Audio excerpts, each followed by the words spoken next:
Good night, everybody, and welcome to the special Effed Up Stories Halloween episode. I am your host, Will Pender. And I am your co-host, Ryan Sharp. And tonight, this is a special episode. I've been looking forward to doing this for a while. Both Ryan and I have picked a topic that we're going to do our special Halloween episode, so you're going to get at least two. Mine is going, actually, I'll say Ryan's first. Ryan's is going to be on the mythical creature, the Wendigo, and that'll be coming, well, you should have it before Halloween. Tonight, my episode is dedicated to the Japanese urban legends and stories. Now, of course, in our own culture, you know, we've heard all the same stories. In Japan, and of course, other cultures, they have a whole slew of very interesting paranormal stories and scary stories, especially to us as from the Western world, because they're different, they're unique. And Japan, of all places, has some of the most interesting stories to do with the paranormal. In fact, I mean, right off the top of my head, some of the very interesting things that they have that have been big over here in the West, for movies, for example, was like The Ring, you know, from the original, the Ringu. That was a big movie. The Grudge. And, you know, even to video games, Silent Hill, Resident Evil, Dark Souls. So Japan culture has always been very into the dark paranormal, and I love it for it. I love a lot of their media.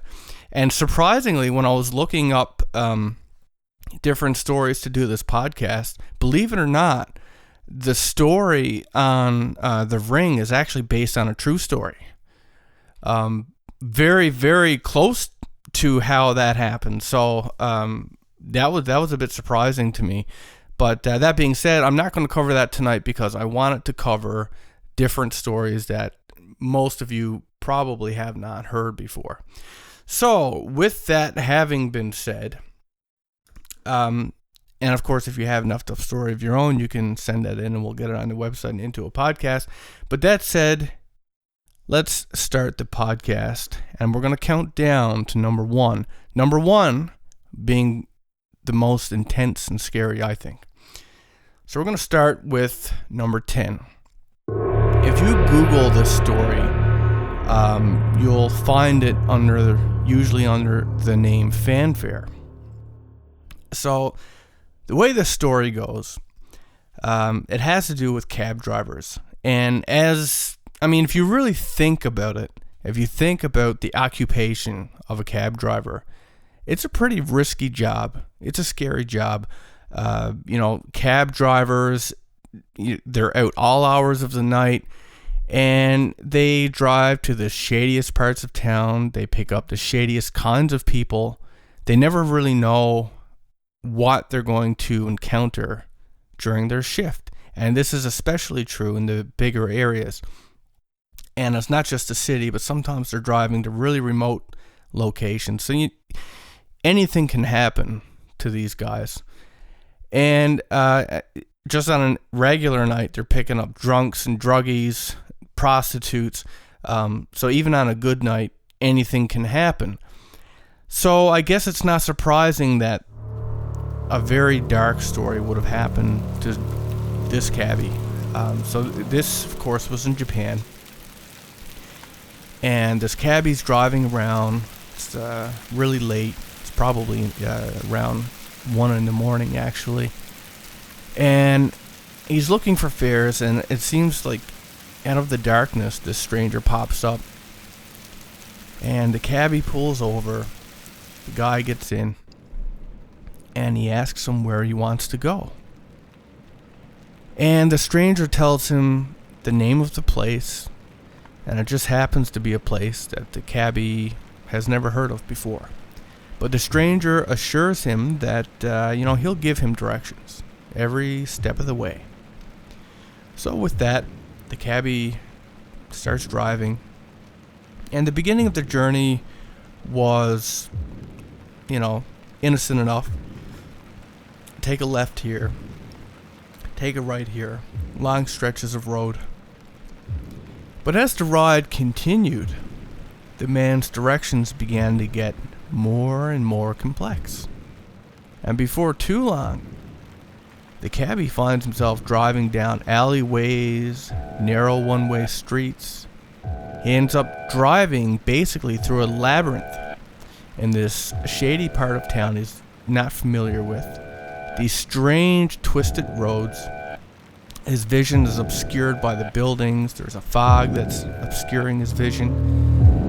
And he's completely unaware of where he is and relying completely on the stranger's directions, which are now coming quicker and quicker as the roads become more and more twisted and his vision is more and more obscured.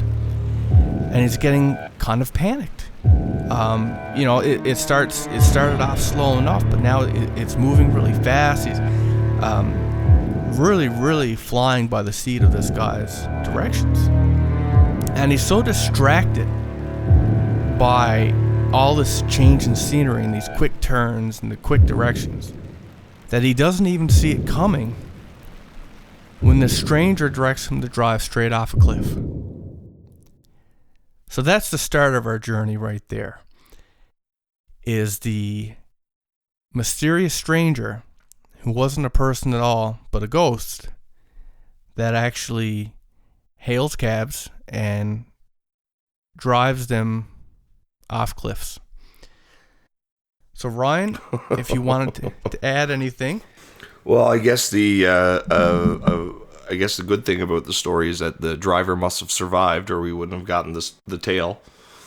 Oh, of course, there's always survivors, but I mean, everybody don't survive. Supposedly, this had happened to several different cabbies. This is an interesting take on a very classic North American highway ghost story. You know, the highways are a very unique place.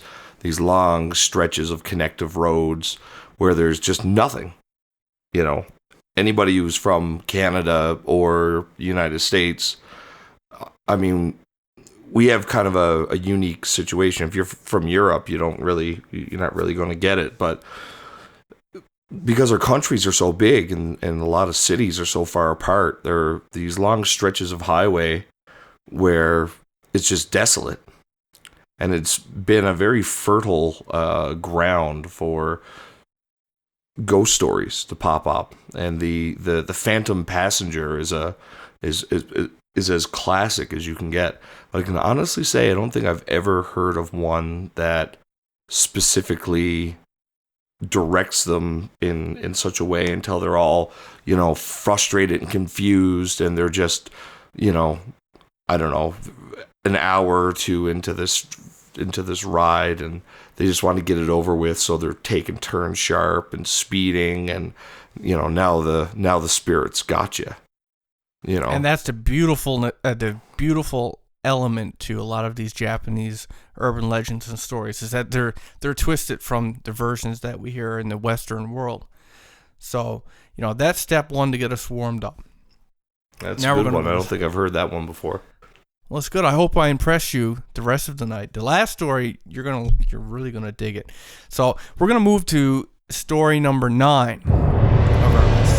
10 fanfare. Story number 9. Now this story is known as the Cowhead, or Gozu. Okay, so the story of the Cowhead, also known as Gozu or the Ox Head, is said to be the scariest story ever written. It is said that the story was discovered in Japan during the 17th century, and allegedly, anyone who hears the story is so overcome with fear that they begin to shake uncontrollably, violently with fear, almost as if they're having a seizure, which sometimes lasts as long as a few days before they are overcome and they die. So in fact, this story was considered so dangerous that the people during that time, once this had gotten out, they burned almost every copy of the book that they could find. The copies that did survive were hacked into parts and sent to all different corners of Japan. And of course, there were always those who wanted to track down and read the whole story. Even today, there are internet groups that I found while trying to find the story where people are trying to track it down. One guy actually spent like 7 years trying to track down this whole story. So anyway, this story comes in 2 parts that I could find. So the part that most of you will find if you look is the modern example, and I don't know if this is part of the actual story or just something that had happened because of the story, but it involves an elementary school teacher. And for some reason, this cow's head story, part of it just happened to fall into this teacher's possession. And so one day, he's taking his class and they're on a field trip. They're on the bus, and the kids are getting rambunctious, unruly. So the teacher decides to try and entertain them, and the first thing that came to his head was that he could read them the piece of the story that he has somehow managed to get a hold of. So he starts reading the story to them, and the kids start to quiet down. They start to really pay attention. And then they start to get scared. Very scared, in fact. They notice that as the teacher continues to read, he's getting more and more into the story. It's getting very intense. It's as if he is in a trance. And the kids actually start screaming at him to stop. But he can't. It's like the guy is possessed. His eyes rolled into the back of his head. He was in a trance, and he just pushed on, reading more and more. And about an hour later, the teacher wakes up. But he doesn't know what happened. He's still on the bus. But as he gets up and he looks around, he can tell that the bus had crashed. They're actually in a ditch. And as he looked around him, all of the kids had passed out. They were lying there with foam coming out of their mouths. And the bus driver was stretched over the steering wheel, panic-stricken and shaken. Now keep in mind that the teacher apparently only had a small piece of the story, because reading the full thing will apparently kill you. And I looked online, I tried, obviously if some guy that I found spent 7 years trying to find it and didn't, I wasn't going to find it in time for Halloween. But I did find several different sections that were allegedly from the real story. But from what I could tell, some of those I think were fake. But I do have a piece here that's allegedly real. And from what I could tell, if there was a piece that was real on the internet, it's this piece. So I'm going to read the piece that I do have. Okay, so it reads, long ago in Japan, there was a peaceful village that lived in a very remote place. They were fine, they were happy, till one summer they suffered through a terrible drought, which brought death to all their plants, all their vegetables. It dried up most of their water supply, and they began to starve. And with no other option, they began to eat their cows that produced their milk, then their chickens that produced their eggs, and before long, they began to even eat their pets.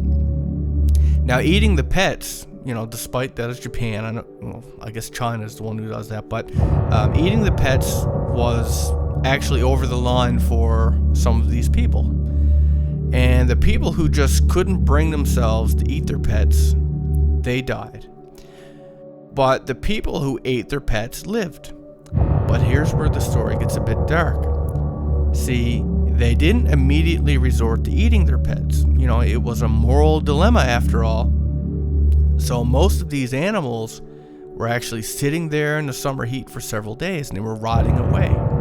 So by the time the people ate the dead animals, it was bad meat, and they apparently got violently sick, and then they went mad. Now, after a time of these people being mad, there were very few people who had survived, and the ones that were left, they were just batshit crazy, and they were starving. But then one day, this really bizarre traveler shows up in town. And I don't know what you would call this, but it had the body of a human and the head of a cow. And he was said to be, well, as you can imagine, grotesque. But desperate times call for desperate measures, and the few mad survivors of the village ate the man-beast alive. Now that's all I could find of the alleged story, though I did read somewhere at some point that people in this village, wherever it was, had actually dug up a skeleton, and the skeleton had a human form and a skull, a cow skull for a head. Now I can't remember where I read it, but if any of you out there could find the full story, I'd love for you to shoot it to me in an email. But keeping in mind that allegedly if you read the whole thing, you'll die. So, I mean, that's on you to, if you want to take that risk. Disclaimer needed. Disclaimer needed. Don't, well, I guess you can't sue me if you're dead either. But, Anyway, you have been warned. Now, Ryan, have you ever come across that story before? You know what? I have, and I it's probably about 4 years ago now, and I wanted to do a show on it, but I was hoping to find some snippets of it. Now, I never ever found that snippet that you're talking about. Everything that I found just seemed like bullshit to me. So I ultimately I didn't bring it up and just moved on, and we did other topics. You said this cow-headed thing. Well, that's a minotaur. Yeah. I mean, you don't know what to call it. That's what we call it over here. Well, that's what they called it in Greek mythology, anyway. The minotaur. The heart of the story, though, of course, centers around this tale that was supposedly written long ago. Well, I guess it was. I can't remember now. Was it supposedly written during the Second World War? Well, they allegedly found it in the 17th century. In the 17th century. Century. Nobody knows the origins of where it came from or when it was written. Okay, there was something about the Second World War that popped up. I remember. I can't remember the details of it now. Anyway, it's such an interesting kind of tale, and it's again, it's one that's there's not too many parallels in Western mythology about things like this, except to say curses. Now, this would be a very specific curse, one that's, it's almost like a spell. And once you start reading it, you can't stop. And the process of doing that will either, make you sick, drive you mad, or kill you. And you're compelled to read it out to anybody around you. That's right. And it's not unlike a lot of different, actually we'll touch on some more stories tonight, but Japanese stories often have, well, not often, but more often than Western stories, they have curses attached, whereby just reading it. And that's actually something that comes up in demonology, right? Like once you start dealing with that stuff, once you make that connection, it don't necessarily go away. Well, one of my favorite sayings is, be careful how long you stare into the abyss, for you might just find it staring back. This is very true. Now, so that story, again, like if anybody could find more of it, I'd love to read it. But you wouldn't read it. You'd forward it to me and get me to read it. I get you to read it and tell me the summary of it. Ryan, I'm a father. Not in exact words, but could you? Yeah, not in exact words, but could you just give me the gist? Yeah.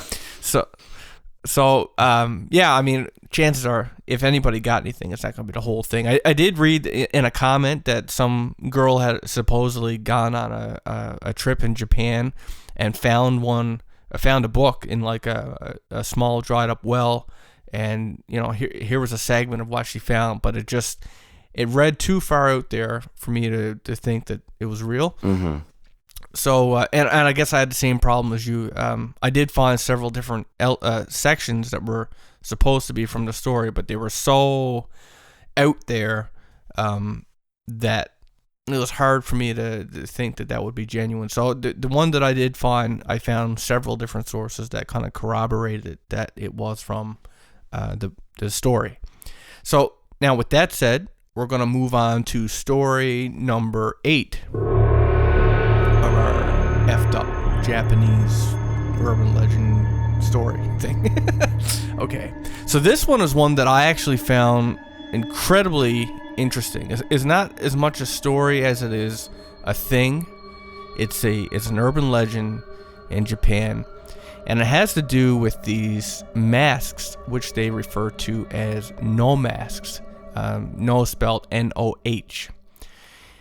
So in Japan, a no mask is used mainly in opera performances, and these are the masks that convey some kind of emotion.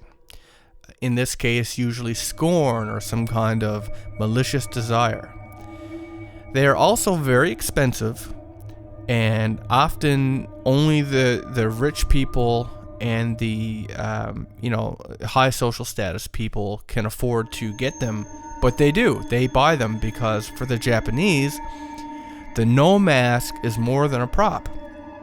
They apparently draw negative energy and impure thoughts, evil spirits, so that it's not in the rest of their house. So the wealthy folk will actually decorate their houses with them. Say, for example, putting a no mask over entryways to their room, or their shrine room, or wherever, with the idea that if these masks are there, they draw the evil spirits into it, and in that way it's not in the rest of their house. It cleanses the rest of their house. So with that said, there is a warning that comes with these masks, that they should only be worn by professional actors and only on special occasions, and only for short periods of time. That they should always be used with caution. And the reason for this is that these masks allegedly absorb negative energy, and because of the amount of the negative energy that is drawn into it, after a time, they can actually come to life. And the life that is born inside this mask is of pure lower vibrational energy, and it's hungry for human souls. Not unlike demons in the Western world. So people who have no masks have reported, they put them around their house, and of course it's sapping up the negative energy, slowly coming to life. And some people have reported that they'll kind of hear a voice on the wind, almost as if by telepathy, a voice tempting them to wear the mask. And if someone were to wear one of these masks for too long, the mask would start to suck the soul out of the wearer's body. The mask supposedly sucks the soul out until the body begins to rot, leaving a dead, zombified body for the entity to possess. Of course, the body is dead and rotting, so it uses this body, while it's still functional, to find more victims. And when it finds one, it will actually stick the body of its last victim onto the new one. In fact, some pictures of a no mask as depicted as the mask on top of a body of many, many corpses. And as if that's not a creepy enough thought, just imagine, if you will, seeing a person wearing one of these creepy porcelain emotional masks, walking down the street in a stilted fashion. A stilted fashion because rigor mortis had set in. And when it removes its mask, it shows a rotting, decomposing face. And then it comes for you to be its next possessed body. Now, how would you like to have that stalking you in the middle of the night? It's so interesting that across cultural barriers, from Japan all the way to Europe and North America, we have these reoccurring stories of evil spirits and dark energy seeking out human forms. And it appears, at least to me, that by using idols or dolls, as we've discussed on previous episodes before, that it appears that we can trick these beings, this energy, that it's looking for a human shape, it's looking for a human face, and I guess depending on how realistic the doll is, or what intent was used to create the mask or the effigy of a human figure, that we can trick the spirits into entering them instead of us. That's true, and in fact, a lot of scary stories have come from that fact as well. Well, everything from Annabelle the doll to the Dybbuk box. The Dybbuk box, of course, holding items that were, close to, it was hair and ribbons and this kind of stuff. Japan actually has a belief that as objects age, that they can become haunted. There's a name for it. I just can't remember what it is, but I did come across it while I was searching for these different stories. So yeah, I mean, as you said, it's cross-cultural. But what I find interesting is that these negative entities, whether it's a demon, from our lore in the Western world, or it's just an evil entity that came to life from negative energy in Japan, it's interesting that they always want the human body and the human soul. There's something about us that evil wants. Well, it's a vehicle to drive around, I think. And do more evil. In a lot of cases, if they're a non-physical being coming from a non-physical place and they hope to create mischief here or to continue operating here, then I guess the only option is for them to find a body, whether that be a doll, a human, or a mask. Fair enough. And with that, we will move on to story number 7. The Red Room Curse. It's a very interesting urban myth, or urban legend from Japan, especially because it's somewhat modern. And yet, there's an element to this story. I mean, some of you may have heard this before, but there's an element to this story that makes you wonder if it really did happen, because there's a fact here based in reality that I'll get here to at the end. So the name of this urban legend is the Red Room Curse. And the Red Room Curse is a story about a young guy. He was in, I believe it was high school, and he was addicted to the internet. And one day at school, his friend tells him about this story going around that has to do with this thing called the Red Room Curse. And the story involved something to do with a pop-up on the internet, like one of those little annoying pop-up windows. And, he didn't explain a whole lot about it, but when he got home, he made a point to go on a search to see if he could find out more about it. So he starts searching the internet. He's looking up the Red Room Curse. He's not really finding a whole lot. Time passes, hours go by. I guess at some point, maybe he even forgot. And then suddenly, he gets this pop-up.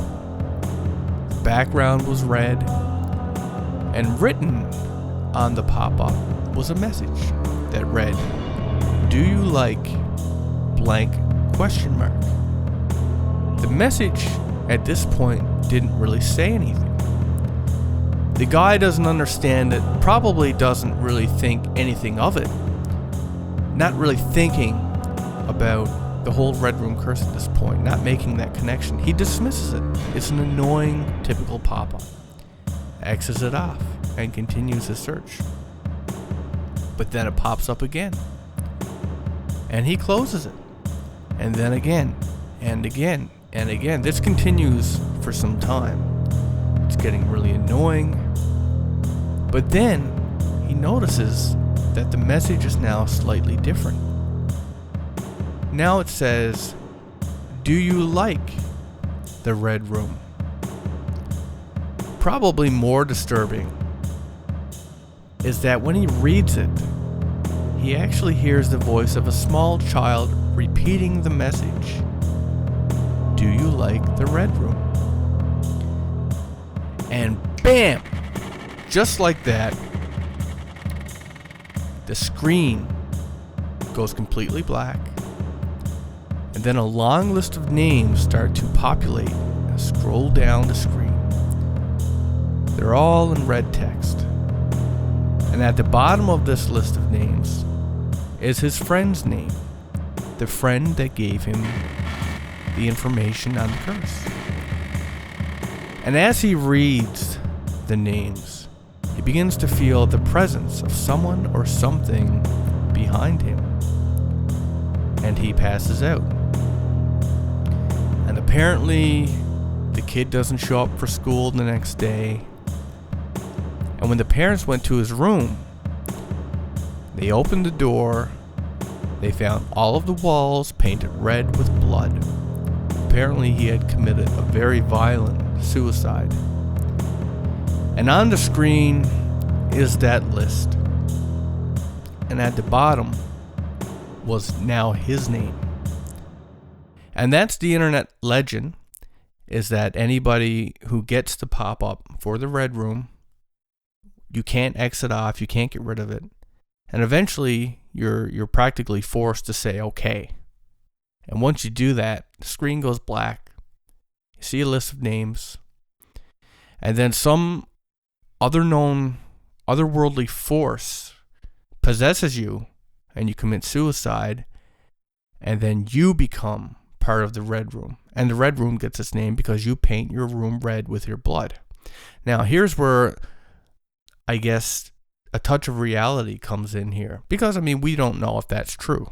It's an urban legend. But someone, after hearing this legend, had actually created a Flash animated movie of this legend.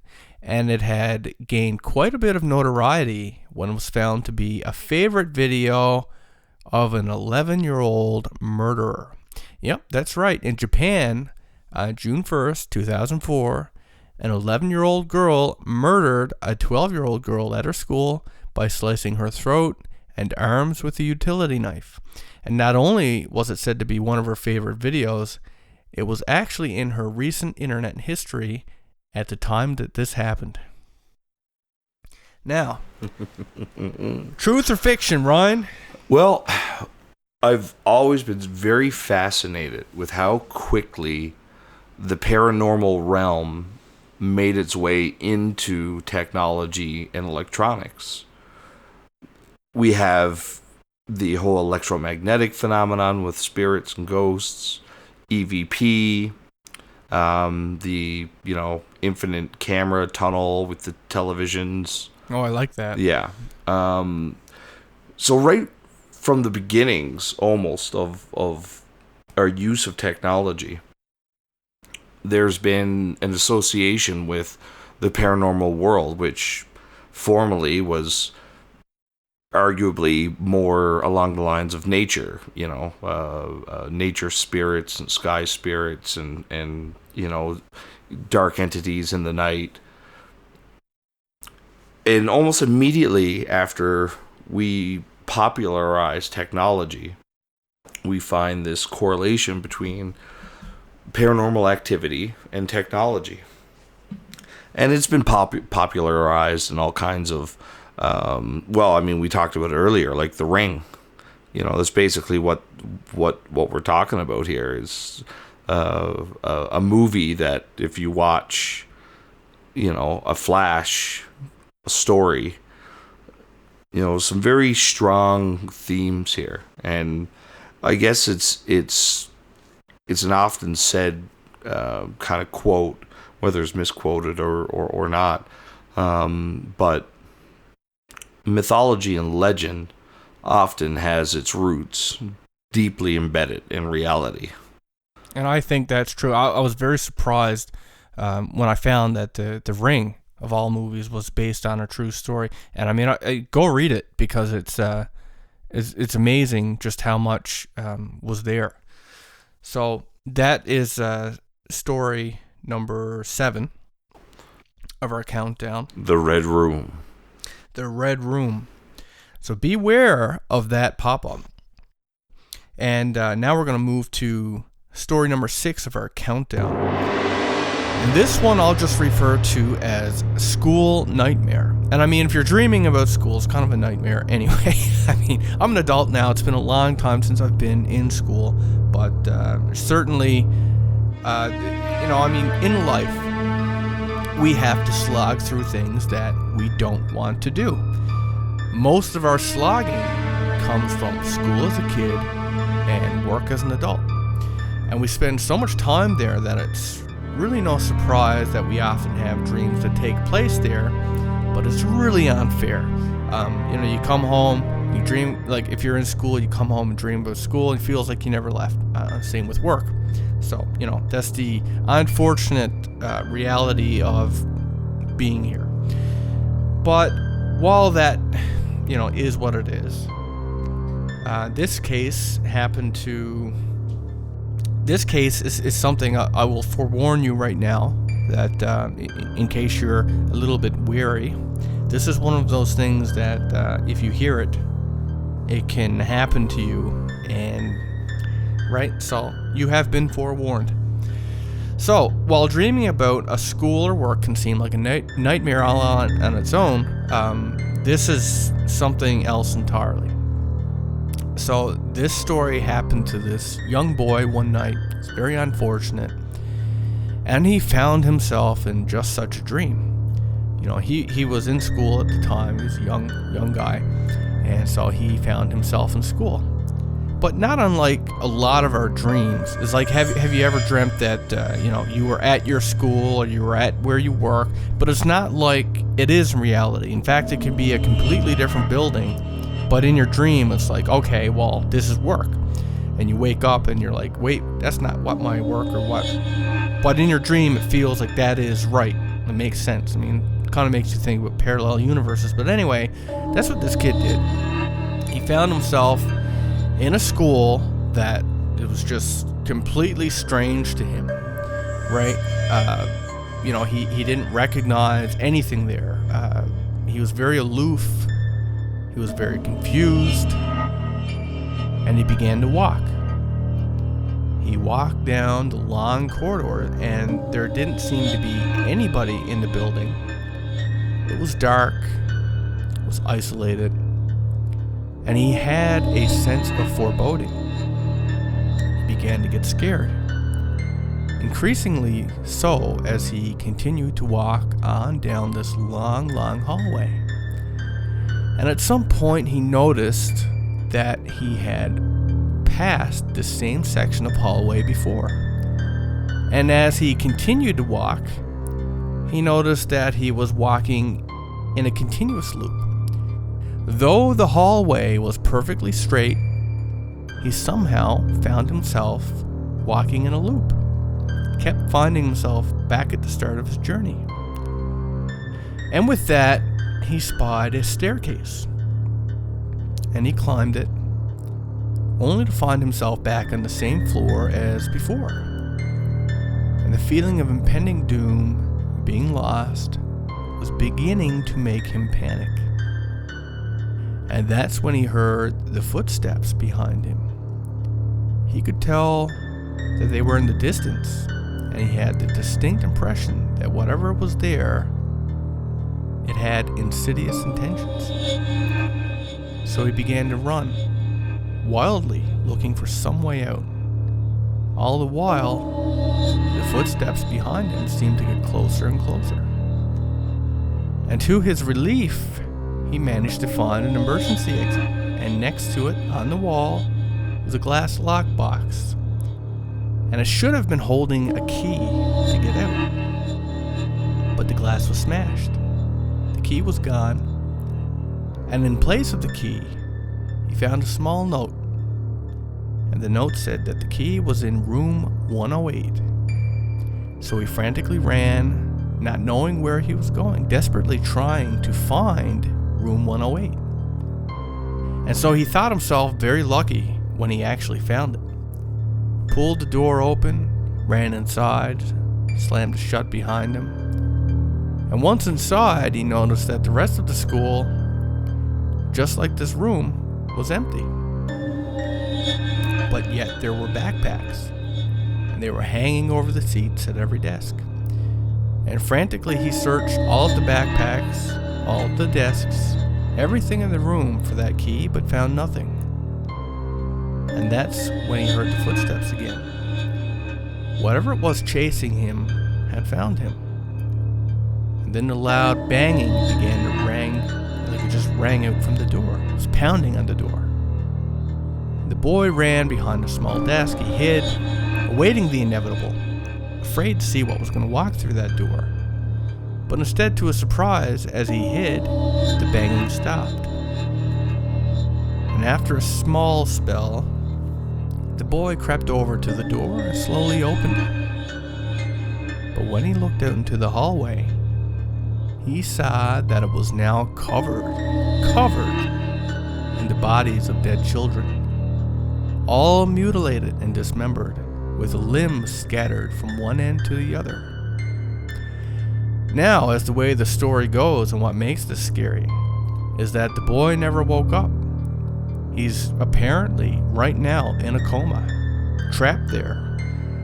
And if you don't forget this story, within 1 week, you too will have this dream, and you will have the same fate. Now, that's another one of those curse stories where if you remember the story in a week, you're going to be in a school full of dead children. So, pick up the use of alcohol, I guess. Pick up the use of alcohol. Actually, I'm having a drink right now. Well, I mean, I guess there's not much to say about a story like that other than, the obvious glaring issue with it is that how would we know if the boy's still in the coma what he experienced, I guess. Well, that's exactly it, right? But, I guess it's like one of those where, the family finds the child in the state and there's a well-known could have been talking in his sleep. Folklore, and they just say, oh, obviously he's trapped in one of these devil dreams. Yeah, that could be it. Now, I find it interesting that it's dead children. I don't really know what the significance, besides the fact that they're in a school, but I think I read a story somewhere where all these kids were gone missing, and those dreams were prevalent during that time. But I did so much searching, but a lot of this stuff is tidbits here and there. Sure. A lot of these lists are like almost word for word from one another, right? Not only the same story word for word, but the same group of 10 or the same, you know what I mean? So that's one thing I tried to change up a little bit here is get some stories that it almost sounds more creepypasta than Japanese mythology. Well, that's the interesting thing is that before creepypasta there was Japanese urban legends, right? So that's one of the things there. This stuff has been going around for a while. So that's that story. Now we're going to move on to the next one. So that was story 6, I believe. Story 6. Okay, so that was the school nightmare. Now this is the next urban legend I'm going to speak of is the next two are fairly short, but I found them very interesting anyway. One of them I actually did try to find more on, but the Japanese seem to have, it's like they pay attention to small details. Like, for example, actually, I'll tell a story first, and then we'll dive into it. So this small one is, if you look it up, it's called "The Girl from the Gap." And I don't mean the the clothes store. Clothing outlet. So urban legend number 5, "The Girl from the Gap," is actually refers to, like, if you look around your room, right, you have gaps everywhere, whether that's a gap under a cupboard, a gap in a drawer, a gap under your couch. These little small pockets of space that are all around your house. They're in the floorboards, they're between your door, they're between your sheets, or under your bed. They're all over the place, right? And if you were lying in your bed, a lot of people still do this. The lights are off, you're going to sleep, and you look around your room, and if you have your closet door open, you start to imagine that there could be a monster inside, or you look to your room door that might be slightly ajar, and you wonder what if somebody just came barging through. So you're always looking at these gaps, these small spaces, wondering, and your imagination starts to build this horrible scenario that frightens you. And that's what I think of when I think of this urban legend, but nevertheless, the Japanese take on it's pretty creepy. So they called "The Girl from the Gap." And what it is that like I said, your room is full of gaps. And you might look around your room or wherever you are at some point, and you'll notice in one of these gaps an eye looking back at you. And when you see this eye, you'll hear a voice say, "Do you want to play hide and go seek?" And of course, there's no way to answer. You're going to be, you're playing the game regardless of your answer. And if you are so unfortunate enough to see that eye again while playing hide and go seek, I mean, if it were me, I'd just leave the damn house, right? But if you are so unfortunate enough to see that eye again, in other words, she found you, she drags you to hell. So that's "The Girl from the Gap." And what it makes me think of is, I do think it's probably just an urban legend, but it's based on that fear that we all have of, you give us a space, you take away the light, and our imagination fills in the rest, right? And for some reason, we all seem to do that. Well, I mean, there's definitely an element of that survival, primal monkey brain that looks for hidden dangers everywhere, right? But I will say that there is periodically throughout. I'll use the whole world as an example. Throughout world folklore, at least there are spirits and entities that seem to have to fill odd spaces. Sometimes I think you mentioned something about a doll like that before, right? Yeah. That the fact it was shaped like a human, it would make it a perfect vessel. Anyway, that they're go looking on. for the human shape. But I'm thinking more along the lines that there seems to be a propensity of stories, and they're kind of few and far between, and you'll find them from all over, but of quirky, bizarre entities that seek out these strange gaps and places. And I don't know, maybe it's something about the geometry of such a thing. But there seems to be a worldwide thread that comes all the way back around. Sometimes, these spaces are like mirrors, or like you said, the closet and under the bed being more classic examples in North American mythology. Kids always think, for some reason, there's monsters under the bed or in the closet. And, people have made the argument over the years, is it just simply that primitive monkey brain seeking to protect itself from hidden danger, snakes or saber-toothed tigers, or whatever, this ancient deep-seated memory? Or is there a more darker answer? Is there such a thing as an entity that seeks out these kinds of areas, that there's something about this closed, tight quarters that's dark and tight, and Well, hell, human, humans use that. If people who attack people, where do they hide? They hide in the closet. They hide under the bed. I guess, knowing that, either we it's a very predatory act, I guess. It is, and I guess we all know that. But I find for children to think that way is interesting, because they most likely don't have the knowledge yet that. Well, you usually think of things through the lens of your experience. If you've never been attacked by a crazy man from under your bed or from your closet, where does that thought come from? Right. So, I mean, yeah. So that's an interesting concept, I guess, is to think, are these little pockets really a ripe place for entities to hide? So that is story number 5. Another unique Japanese twist on a common North American mythological theme. For sure. I mean, imagine seeing an eye in a gap, between your fridge and your counters or something like that, right? So that is story number 5, The Girl from the Gap.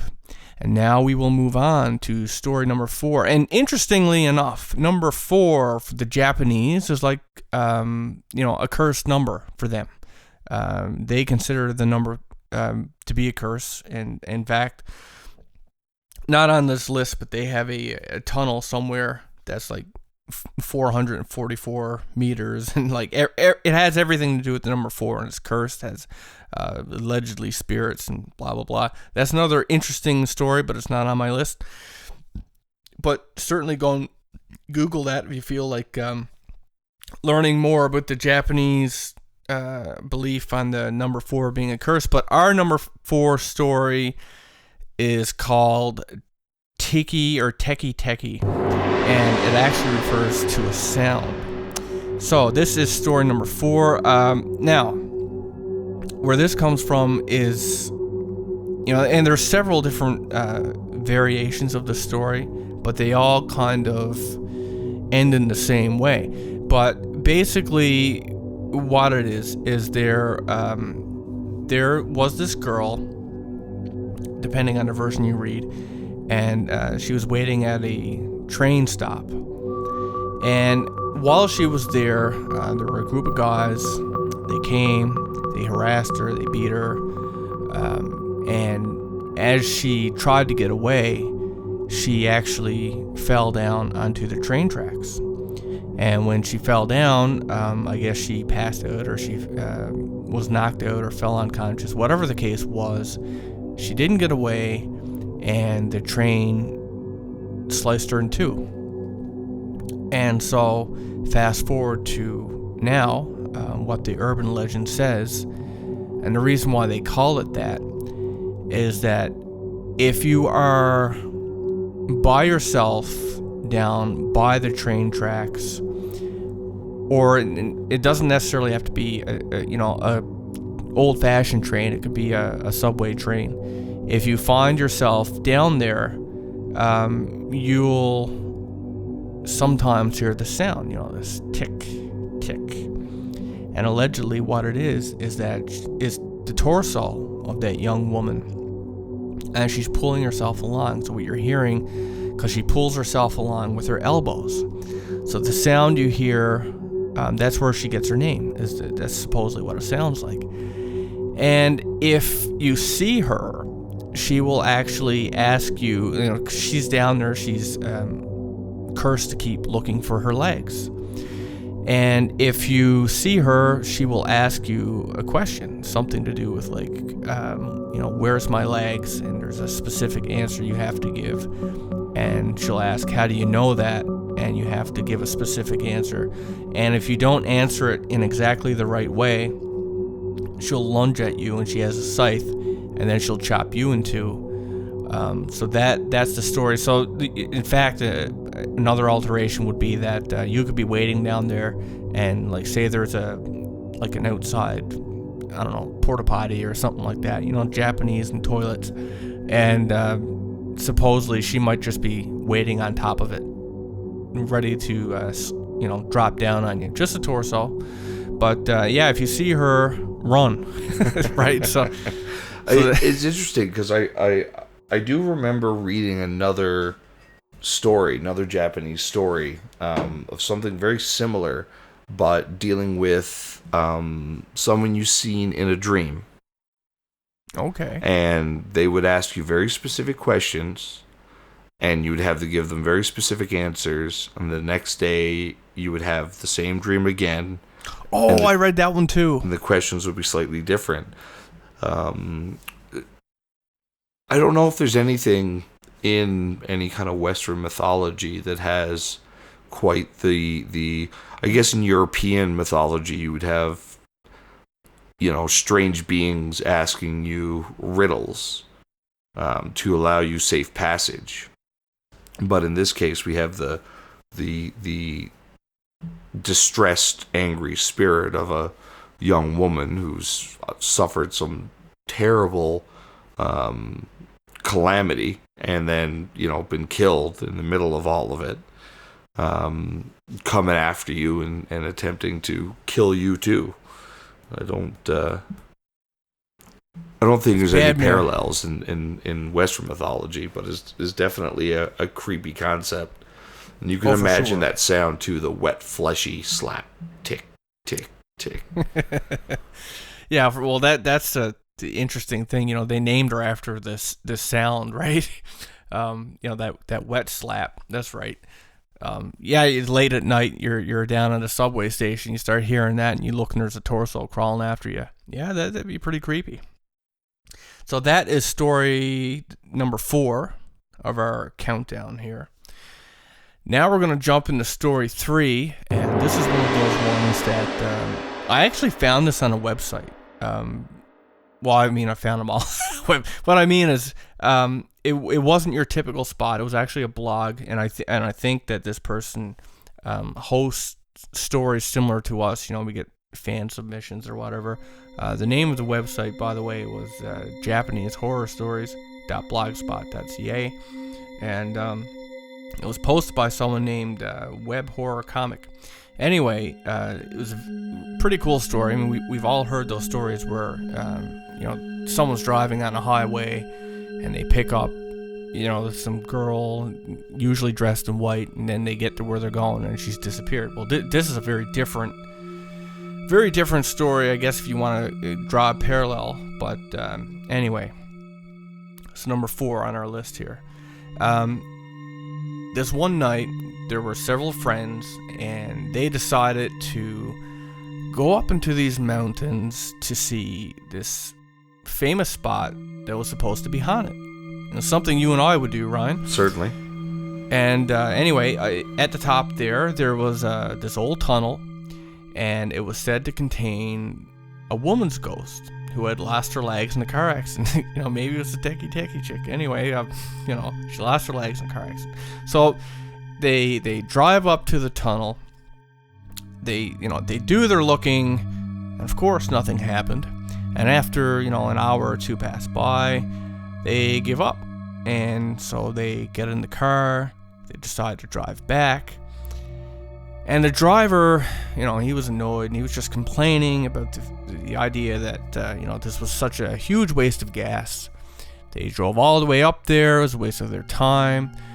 And, the driver was just blah, blah, blah to the guy in the passenger seat. But there's this guy in the back named Tega or something like that. And he noticed something very weird ahead. And what he saw was a girl. It was the middle of the night. She was wearing black clothes, so she was hard to see, but I guess the lights from the car was enough to see her. And she's on the side of the road, And as they drive by, he tries to get a glimpse of her face, but she had her head turned away. It's just a mess of hair. So, he's really not even sure if he saw her. He kind of thought he did, but, maybe it was his eyes playing tricks on him. But as they drove back to the city, down the mountain, Teke saw the girl again. Same hair, same black clothes, and she's still standing with her head turned away. And he's thinking, how is this possible? How could she be ahead of us? We already passed this girl. But he was certain that, this was the same girl. And as they continued their long descent down the mountain, it seemed every 3 minutes that he would notice they were passing the same girl. Again and again, same girl. And not only that, but each time they were passing her, she seemed as if she were turning her head ever so slowly toward the car, bit by bit, every time they passed, just a little more. And the last time that he saw the girl, he could see her cheek, very pale and just sticking out. And after the driver got to Teke's house, he let him out. The driver and the other friend, they went on their way. And anyway, they did whatever. Apparently, one of the friends had got off with Teke, and the other two skedaddled. And anyway, this guy asked him, "Did you see a girl on the way back?" And he's like, "Oh, you saw it too." He's like, "Oh man, that was creepy. I only wish that the driver had noticed." And so after a while, they decided to call their friend, the driver, to see, if he saw it, if he was okay, whatever. They call him, it's us. We just wanted to know, how you're doing. He says he's fine. And, we were just together a couple minutes ago. You guys are weird. Why are you calling me and asking me this? And so anyways, good friends. They just wanted to check to make sure you got home safely. So he's like, yeah, okay, I see my apartment now. But he's like, but what's with that girl up ahead of me? She's just standing and smiling at me in front of the apartment. And that's when the phone cuts off. That night, the police found that guy dead in front of his apartment. And they also found that the guy's car contained the DNA from a girl who just happened to be a victim of a hit and run a few months ago. And, the first two guys, the guy who was seeing the girl on the way down the mountain, when he saw the picture of the girl, I guess in the paper, her age and her haircut, he said, man, that was the girl that we saw going down that mountain. So I guess, what they had seen was the spirit of the girl that the driver had hit, a couple months ago, killed her, never told anybody. And that was revenge. I mean, and that's a common theme in Japanese horror stories as well, is that of revenge. Well, and especially when it comes to ghosts, that's pretty ubiquitous right across the planet, I think. Angry spirits coming back to exact their revenge upon the living. Again, a very kind of classic tale, I guess. I found it interesting that the friends could see her, but the driver couldn't, the guy who killed her, right? Yeah. Just a little spiritual foreshadowing. Yep. So that brings us to story number 2. This was a really cool story. Of course, the last one being my favorite. But this story is called Himuro Mansion. And I love a good mansion story. And this one stood on the outskirts of Tokyo. It was a large mansion of the Himuro family. They'd lived in it for generations. And the current family well, actually, I think the family through the generations, actually, they all apparently practiced ancient and forbidden Shinto rituals, rituals that were actually banned in Japan. And one of the main rituals that I guess you could say was important to their family was called, very uncreatively, the strangling ritual. And you see, they believed there was a portal in the courtyard of the mansion that just was a constant spew of bad karma. And so, to protect their family from the bad karma, they would have to sacrifice a girl who was pure. So they tended to go after young girls who, obviously they didn't have sex, they were young girls, they were pure. So the ritual, in this case, this particular ritual, actually only had to be performed every 50 years. So they had lots of time to plan, and they would actually select a poor baby girl from the family. They would raise her in secret, and they would keep her isolated from the outside world. Completely isolated, so that she wouldn't even learn of sex or such things. And in this way, they would keep her pure. And they would call her the Rope Shrine Maiden. And when the time came to perform the sacrifice, they would bring her to the shrine that sat in the courtyard, tie ropes around her arms, her legs, and neck, and also to a group of oxen. And the oxen would run in all different directions, of course pulling the ropes and ripping the poor girl's limbs right from her body. And then they would take the blood-soaked ropes and they would put them over the area that they believed housed the portal, believing that this would protect them from the bad karma. So this was a tradition that was passed down from generation to generation in the Himuro family, but the last time the sacrifice was to happen, it went terribly wrong.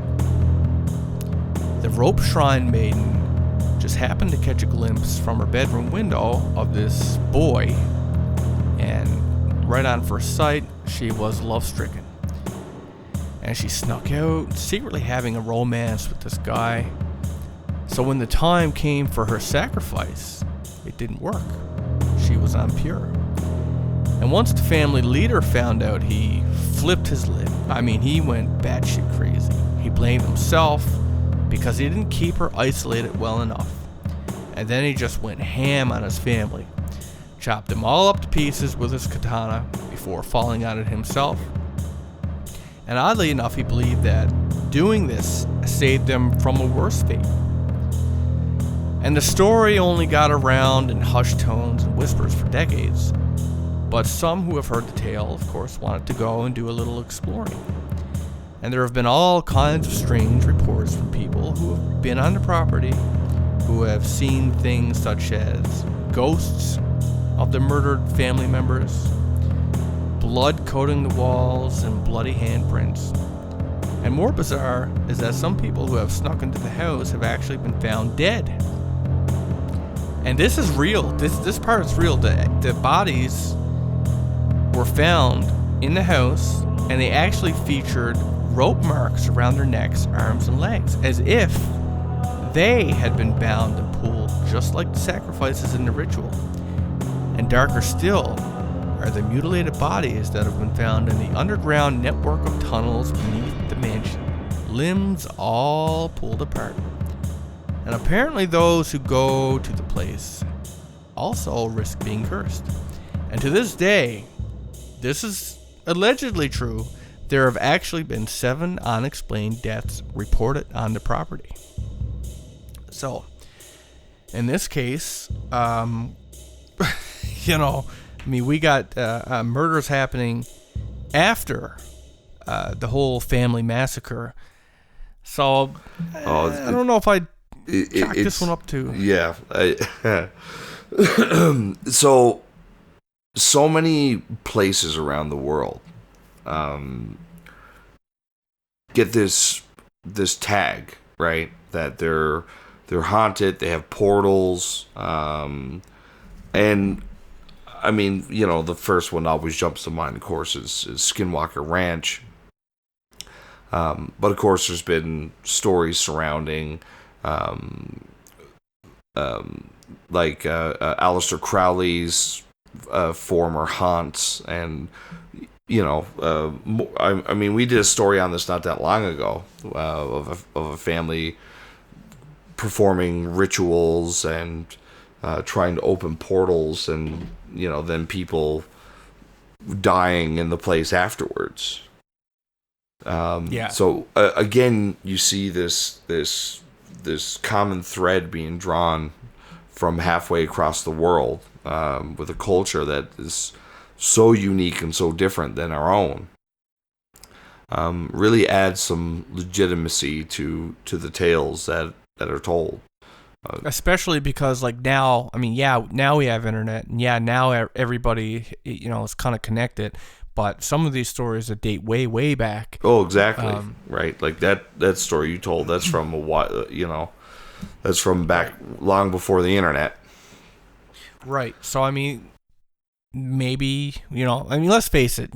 I'm not saying every story is real, you know, when it comes to the paranormal, but definitely some are.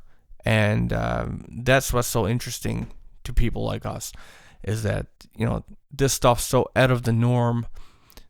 It's a thing. It's so different from our everyday lives. And that for the stories that we were able to, you know, corroborate some of the details on, it's interesting to see the similarities between them. For sure. So that's the Himuro Mansion. And that leaves us with number 1 on my list. Effed up Japanese urban legends. And this one, I'm only going to say attempt to say the Japanese name once, because it's pretty hard looking. It's a pretty long name, but it looks like it's pronounced Hachishakusuma, or Hachishakasama. Yeah. Anyway, what it translates to is 8 feet tall, and that's what I'm going to refer to this being as from this point out. Is 8 feet tall. So, the teller of this story is one of the lucky ones to have encountered the being known as 8 feet tall, and actually having lived to tell about it. And this story happened to him when he was 8. Every summer, his parents would take him to his grandparents, who just happened to live in Japan. And he was of Japanese descent, obviously, but he wasn't living there. And his grandparents lived in a relatively small place. They had a big backyard. It was a nice place. So nice that the little guy was out lying on the grass one day. It was daytime. He was watching the clouds, enjoying the gentle breeze.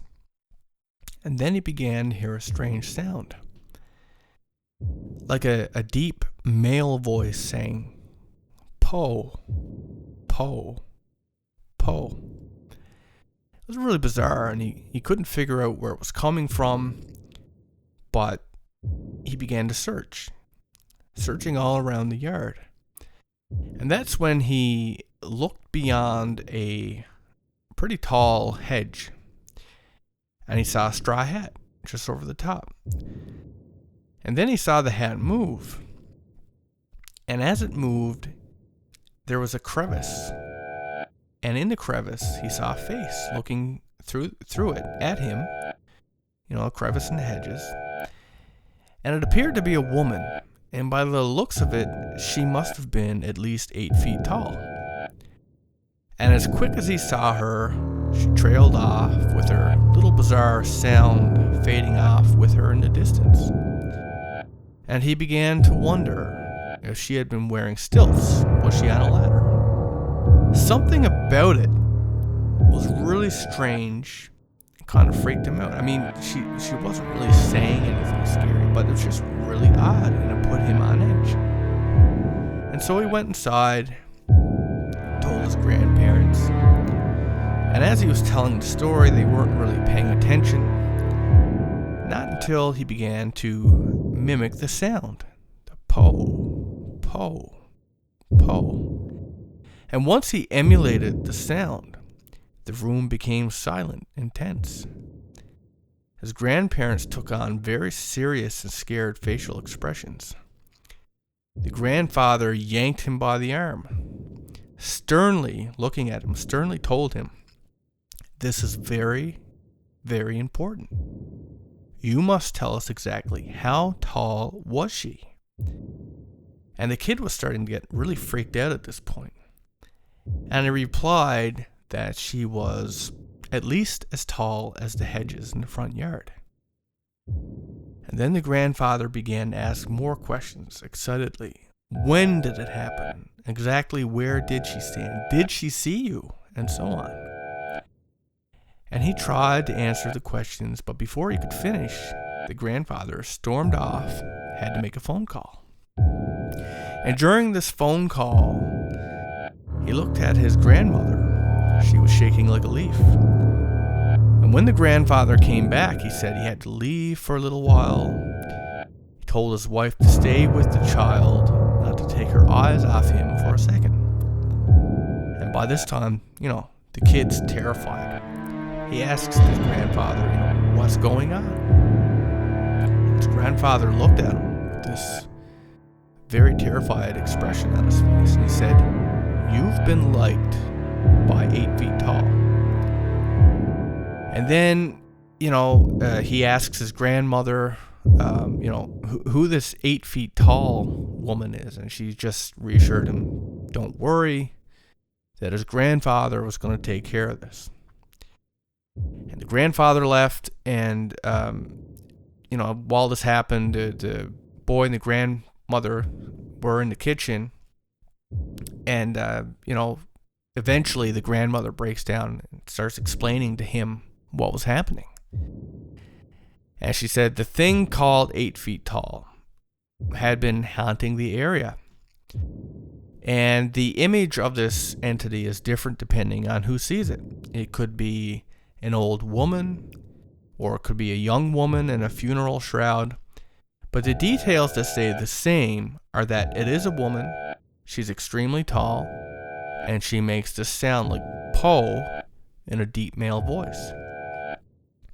And sometime long ago, there were monks that actually had captured the creature, and they trapped it outside the village using 4 small religious statues called jizzos, which they placed in each direction, north, south, east, west. But somehow, this creature had gotten loose. And the last time it had actually been seen by anybody in the area was 15 years prior to this. And those who have seen it in the past were murdered within days. So they're pretty creeped out.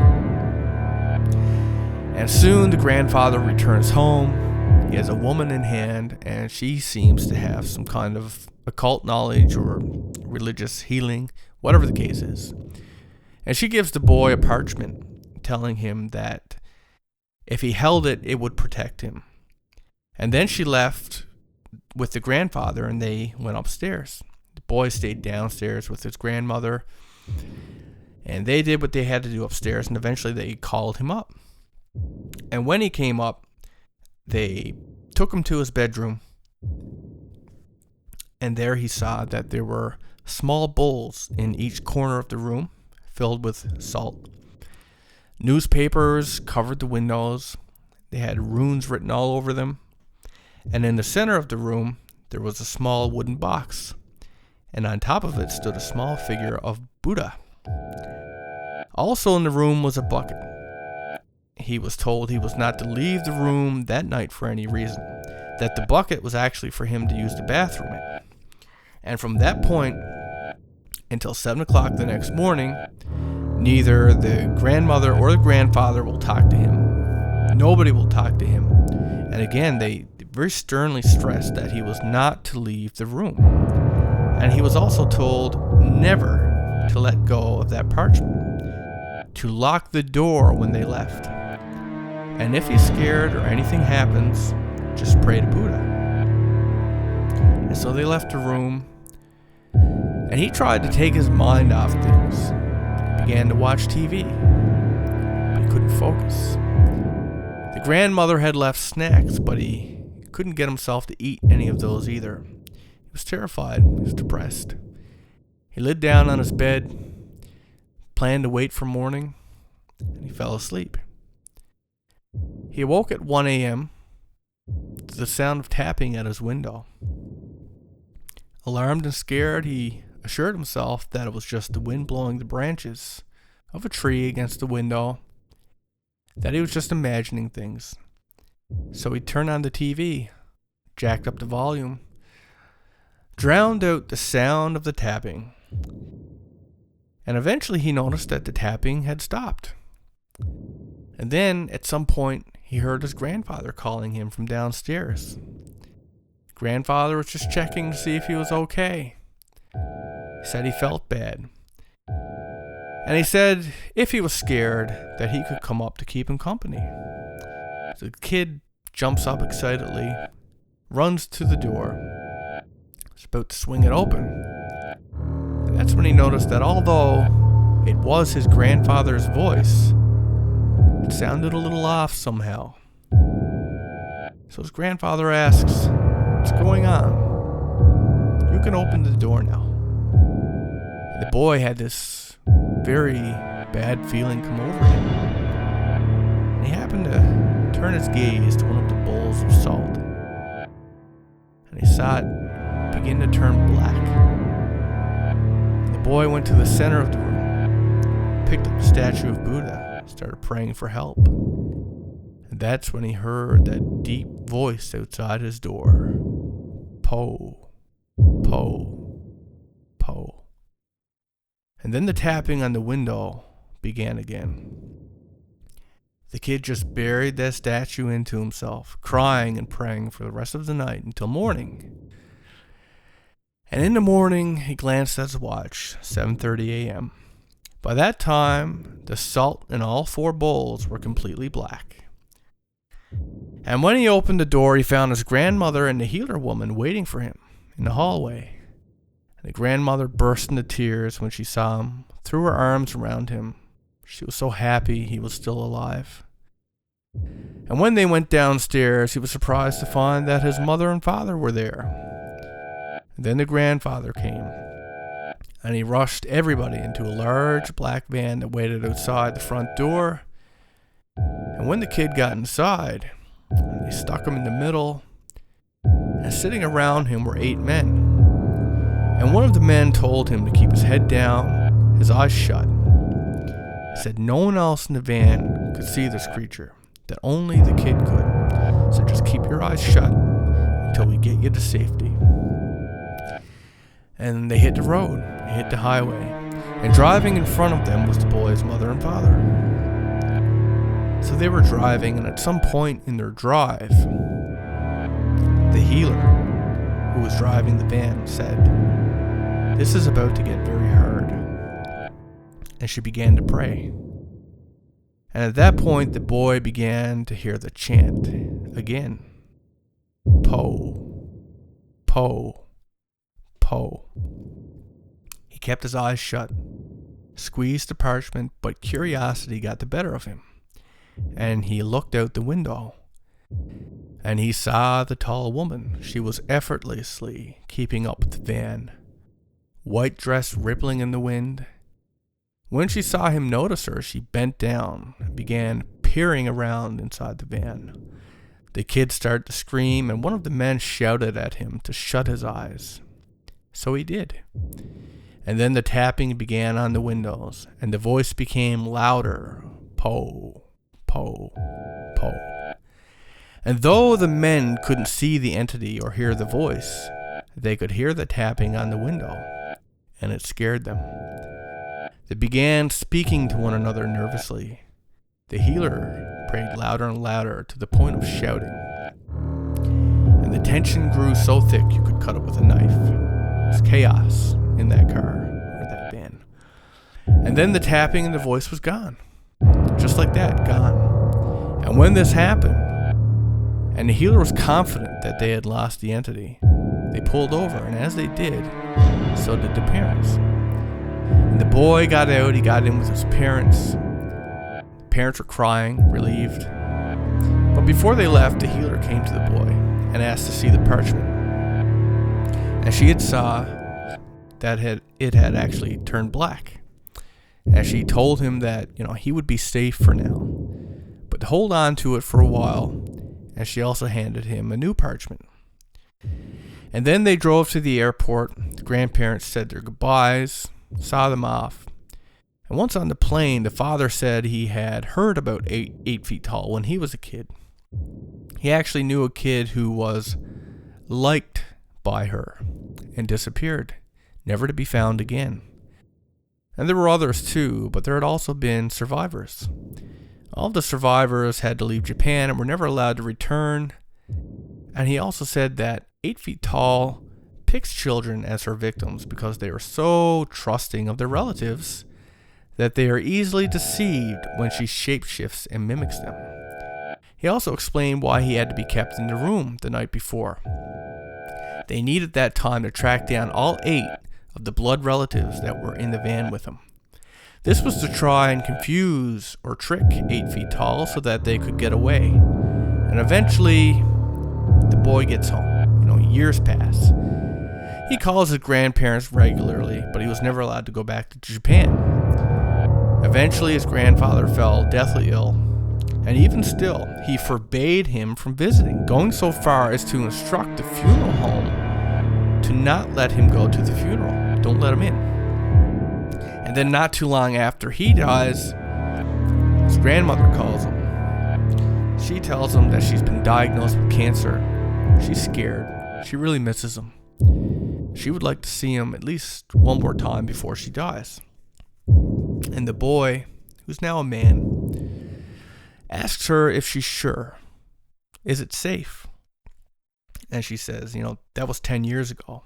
It's done now. It's all, it's over. The boy's all grown up. It's not something he has to worry about anymore. And he says, what about 8 feet tall? And then there was a brief silence on the line, followed by a deep voice saying, Poe, Poe, Poe. And that's the end of that story.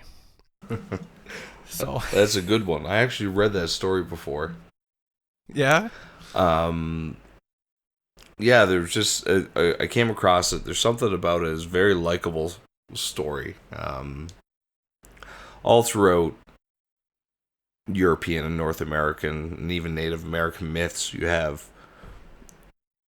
strange spiritual entities or lack of a better word, monsters who shapeshift and specifically target children. Now, I'm not 100% sure, but I think Poe is translated to like in English. I heard step somewhere, but yours actually makes more sense. Yeah. I'm not 100%, but I'm pretty sure it means like, or it's loosely translated to as like. With stories like this, inevitably, you think of even English fairy tales. When a kindly old woman are trying to trick a group of children into, so again, there seems to be this inherent, I like the word that Chris O'Brien used for a lot of this stuff, is archetype. Right. There seems to be certain archetypes for paranormal phenomenon. Some are tricksters, some are just straight up murderous. Even to the ghosts, there's a certain archetype that seems to like car rides. Yeah. And this definitely seems to again fall into a very well established kind of archetype, but with a very unique Japanese twist to it. What I like is that we have a lot of stories where the entity plays a vulnerable, a vulnerable shapeshift, right? In this case, it's a lady in white. Now, of course, most stories, it's a very frail, weak, vulnerable-looking entity that shapeshifts into some kind of monster. The odd thing here being that this woman's 8 feet tall, making a weird sound. But I think what it does is it emphasizes the strangeness, because in almost all of these different encounters with a shapeshifter or whatever, there's always seems to be some kind of telltale sign of something being off, even if it's not outright perceptible, right? There's something that gets your little voice inside saying, I don't know, that's a little risky. I don't know if I trust this, right? And in this case, they really emphasize, okay, she's really big and she makes this really a deep, manly sound, so it drives home. So, of course, I don't know if the story's real or if it's based on. It seems rather specific. It does. It generally with stories like this, even ones that people make up, that there's a lot of real general details, but the very specific nature of it, the height, the strange words, even down to the details of the other blood relatives being used to confuse the spirit, if that's indeed what it was. And I don't know if that's a common theme in Japanese mythology, dealing with spirits and ghosts and beings and whatnot. Perhaps it is, but I thought it was a very unique detail. For sure. And, when it comes to, again, like the paranormal, the Japanese seem to have, they're real good with it. And I don't know if that's partly because I'm in Western society and I'm used to Western paranormal stories, but even in media, from their movies to their games, they're, they very much embrace or keep the tradition alive. They even have I thought this was really cool. They have this thing, I can't remember what they call it, but a group of friends go to a house or something like that, and they're going to tell ghost stories, right?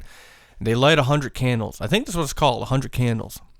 And someone tells a ghost story, and they put out a candle. And this continues on through the night, each putting out a candle, and the room becomes darker and darker and darker until the last candle is gone. And then it's just such a creepy atmosphere and stuff. So it's something that they seem to embrace more in their culture than what I'm used to seeing, where I'm to, right? Whereas most, let's face it, paranormal's niche, right? That's why we even got subscribers, this niche, and we don't have to compete against as many people. But yeah, it's for me, I find other cultures to have very very interesting stories. And one, in fact, while looking for this, something that I found was in this story, it's a theme I'd like to do more on, has to do with mimicry and doppelgangers. I actually, I came across several different stories like that. One was, I can't remember if it was Ireland or something like that, but, basically someone would show up in, somewhere in your life that looked very much like you. And of course, someone would apparently murder you in some kind of accident looking way and then assume your life, right?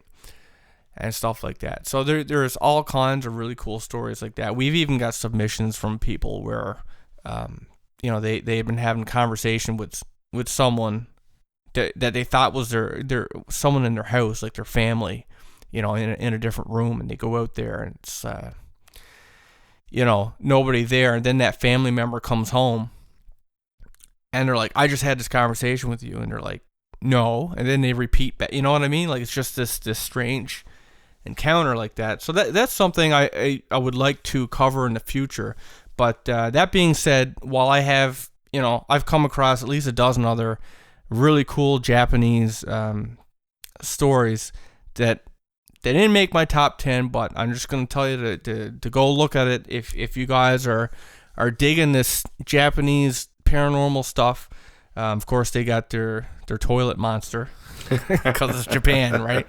I like their sea monster. I can't remember what it's called, but it's like a giant man whale. Oh man, they got all kinds of cool. They also got like this giant skeleton that's like made of the starving bones of people. They got a creature called I can't remember the name of it, but it travels on wind, and it literally will. Apparently, it'll knock you down, and you'll get up. You won't feel any pain, but you'll have these 1-inch cuts on your legs, like all over, and then like throughout the week it'll get more painful to the point of being unbearable. And some people even lose their legs, and there's no pain, and there's this whole, I guess, story where there's three demons that travel on this wind. One knocks you down, one cuts you up, the other one bandages you, right? So you don't feel anything. But it's just, they got such strange but interesting stories and lore. Tons out there. So there's the bathroom ghost. And the sea monster thing I was talking about was called the Ninjin.Ningen. Okay, cool. And the bathroom ghost, I can't remember the name, but you go into a stall, and this creepy girl will hang over the top and ask you, do you want, because you won't have any toilet paper, and she'll ask you, do you want blue or red? If you say red, she'll cut you up into pieces, and there'll be blood everywhere. If you say blue, she'll strangle you, and you'll be blue. So there's those. There's there's just tons. Of course, the Forest of Suicide, or Suicide Forest. They just made a movie on it, and we could have had a podcast on that years ago. We meant to do it, didn't do it. But yeah, guys, there's a ton out there. But that being said, I hope you dug this episode. I had a lot of fun researching it, a lot of fun reading up on it. So I hope it was special for you on Halloween. And I guess we have more to say. I know we're going to be doing a live episode for just before Halloween as well. I don't know exactly the time, but I'm just going to say this. If you're interested in that at all, stay tuned to our website and I guess the Google Plus thing I got going, and our Facebook, because once we know, we'll post it, and whoever shows up. If nobody's there, we're still going to do it. So if there's anything you guys ever want to ask us or whatever, that's going to be the time to do it. It's really hard to get time to do this kind of thing, so if that's something you want to do, just keep your eye out for it and try to meet up with us. And with that said, I hope you guys enjoyed this, and Ryan will be following up with his Halloween episode on the Wendigo. Is that Wendigo? Wendigo. Definitely not dingo. Yeah, well, still better than fucking Arkansas. Arkansas. I'll never live that one down. Oh, geez. Anyway, I hope you guys enjoyed it. Have a good Halloween, and I will catch you next time. Thank you so much for listening. Have a great night. Good night.